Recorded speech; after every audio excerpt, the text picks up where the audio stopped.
अस्सलाम वालेकुम स्टूडेंट्स। आज का हमारा टॉपिक है time evolution of state of function. ये स्टेट ऑफ फंक्शन जो है, या हम इसको आइगन फंक्शन भी कहते हैं, इसको हम साई से रिप्रेजेंट करते हैं। जैसे कि हम इसके बारे में क्लास में पढ़ चुके हैं कि साई जो है ये किसी भी पार्टिकल, क्वांटम पार्टिकल के बारे में कंप्लीट इन्फॉर्मेशन इसके अंदर होती है, और श्रोडिंगर वेव इक्वेशन के थ्रू हम इसे कंप्लीट इन्फॉर्मेशन जो है हम किसी भी क्वांटम पार्टिकल के बारे में ऑब्टेन कर सकते हैं। तो इसको स्टेट ऑफ फंक्शन कहते हैं। Time evolution of state of function का मतलब ये है कि अगर ये वेव फंक्शन में या आइगन फंक्शन में या स्टेट फंक्शन में, इसको स्टेट वेक्टर भी कहते हैं, कि अगर इसमें टाइम के साथ चेंजेस हो तो टाइम के साथ ये इसमें जो चेंजेस आए तो वो जो है हम अगर मेजर करते हैं तो उसको हम कहते हैं time evolution of state of function. Consider करें हमारे पास एक स्टेट साई है टी नॉट पे, इनिशियल टाइम पे, और आफ्टर टाइम टी ये साई टी में कन्वर्ट हो जाता है। तो ये कैसे कन्वर्ट होता है, इसको हम मेजर करते हैं। तो इसको मेजर करने के लिए हमें टाइम इवोल्यूशन ऑफ ऑपरेटर की ज़रूरत पड़ती है। टाइम इवोल्यूशन ऑपरेटर क्या है, ये हम अभी स्टडी करते हैं। ये this change in state function can be measured with the help of operator called propagator और यूनिटरी ऑपरेटर। यूनिटरी ऑपरेटर मैं बताती हूँ इसको कब कहते हैं। वैसे इसको टाइम एवोल्यूशन ऑपरेटर बोलते हैं और इसको यू से डिनोट करते हैं। ठीक है, यू से डिनोट करते हैं। टी जो है हमारे पास फाइनल टाइम होता है, टी नॉट जो है हमारे पास इनिशियल टाइम होता है।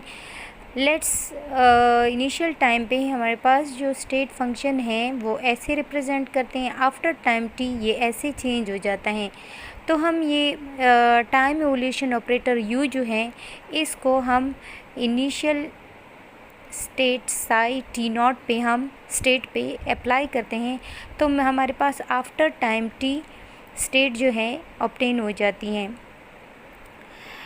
तो ये इक्वेशन इस तरह इक्वेशन ए बन जाती हैं। अब यूनिटरी ऑपरेटर जो है इसको यूनिटरी ऑपरेटर तब बोलते हैं ना कि अगर हमारे पास जो है t is equals to t naught हो जाए और वो हम पुट करें t naught is equals into T naught, दोनों टाइम टी नॉट हो गए, तो ये हमारे पास आइडेंटिटी ऑपरेटर होते हैं, तो इसलिए इसको यूनिटरी ऑपरेटर भी कहते हैं।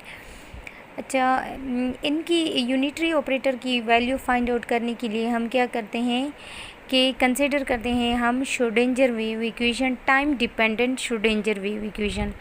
हमारे पास time dependent Schrodinger wave equation कुछ इस तरह के फॉर्म में होती हैं। आयोटा एच का del by del T into psi Hamiltonian H operator into psi. अब इस साई टी की वैल्यू जो है हम यहाँ से ये वाली वैल्यू इधर हम पुट कर देंगे और साथ में इक्वेशन ए से इधर भी पुट कर देंगे, तो हमारे पास इक्वेशन बी जो है वो कुछ इस फॉर्म में आ जाएगी। देखें यहाँ पे हमने क्या किया कि जो time dependent Schrodinger wave equation थी उसमें साई स्टेट टाइम टी की वैल्यू जो थी हमने इक्वेशन ए से पुट कर ली। इक्वेशन ए एक दफ़ा फिर से मैं आपको दिखाऊं तो ये हमारी इक्वेशन ए है। इसकी वैल्यू जो है हमारे पास u into Sai T naught है। हमने दोनों जगह पे इक्वलिटी के दोनों साइड पे ये वैल्यू पुट कर दी है। अब हमारे पास साई नॉट और साई नॉट यहाँ से कैंसिल हो जाएंगे, तो हमारे पास इक्वेशन सिंपल सी बन जाएगी। फिर हम यूजिंग सेपरेशन ऑफ वेरिएबल का मेथड यूज़ करके हम इसकी यू ऑपरेटर की वैल्यू निकाल सकते हैं। ये यू जो है हम बोथ साइड पे डिवाइड करेंगे तो ये हमारे पास इधर आ जाएगा, और आयोटा एच कट जो है वो डिवाइड करेंगे तो वो इधर हो जाएगा। तो ये साइड आप देख रहे हैं कि ये विद रिस्पेक्ट टू यू है, तो हम इसको कंप्लीट डिफरेंशियल में भी कन्वर्ट कर सकते हैं, और ये हमारे पास आयोटा एच कट। अच्छा, यहाँ पे मैंने क्या किया है कि आयोटा जो है मल्टीप्लाई एंड डिवाइड किया।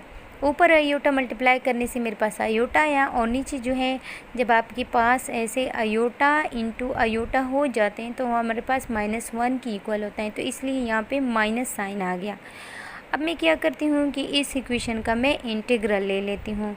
जब मैंने इसका इंटीग्रल ले लिया तो ये आपको इंटीग्रेशन का पता है कि ये log ऑफ u की इक्वल है, और ये साइड जो है ये दोनों एज अ कांस्टेंट एक्ट करते हैं, तो मेरे पास t बन जाता है, और ये कांस्टेंट है इंटीग्रेशन का। फिर मैं एक्सपोनेंशियल बोथ साइड पे अप्लाई करती हूँ, तो मेरे पास ये एक्सपोनेंशियल आ गया। अब मैं ये जो एक्सपोनेंशियल है इस टर्म पे अलग से अप्लाई कर लें और c पे अलग से कर लें, तो ये जो सम था वो चेंज हो गया प्रोडक्ट में। अब आपको पता है कि एक्सपोनेंशियल की पावर c जो है, जो कांस्टेंट ऑफ इंटीग्रेशन है, और ये भी एक कांस्टेंट है, तो इस कांस्टेंट को मैं a का नाम दे देती हूँ, और यहाँ पे इसकी जगह मैं a पुट कर देती हूँ। तो हमारे पास ये इक्वेशन कुछ इस तरह बन जाएगी।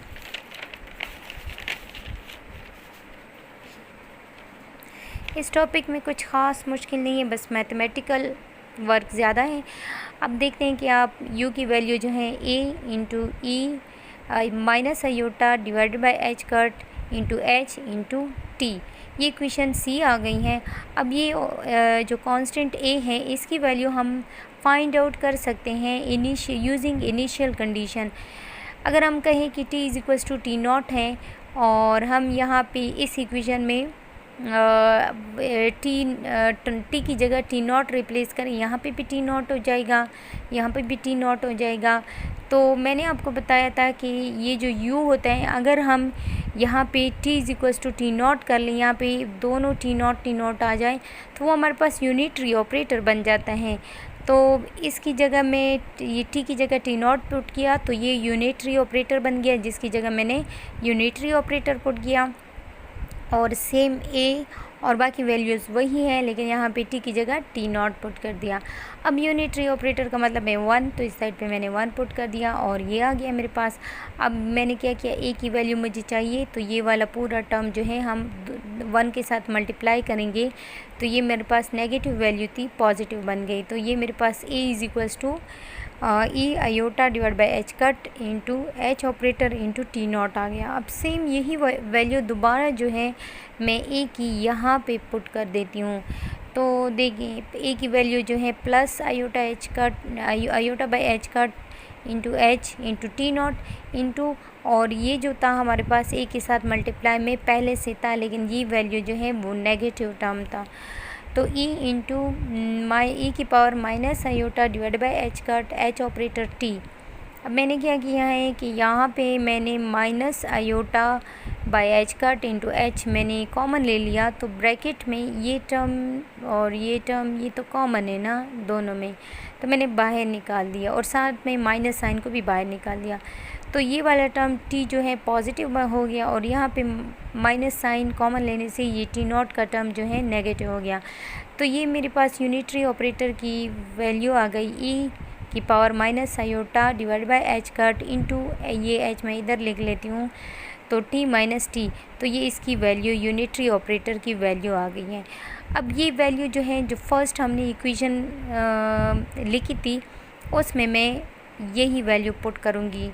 अगर आप जो है पीछे इक्वेशन नंबर a में जाएं, तो हमने ये इक्वेशन कुछ इस तरह बनाई थी कि अगर स्टेट हमें after time t state function मिलेगा, अगर हम यूनिटरी ऑपरेटर अप्लाई करेंगे, तो इस यूनिटरी ऑपरेटर की वैल्यू जो है यहाँ से आप पुट करेंगे, ये वाली वैल्यू मैंने इधर पुट कर दी है। तो मेरे पास ये इक्वेशन कुछ इस तरह बन गई। देखिए ये यूनिटरी ऑपरेटर है, और ये मैंने स्टेट टी नॉट टाइम पे जो है मैंने इस पे अप्लाई किया, तो मेरे पास आफ्टर टाइम t स्टेट आ गया।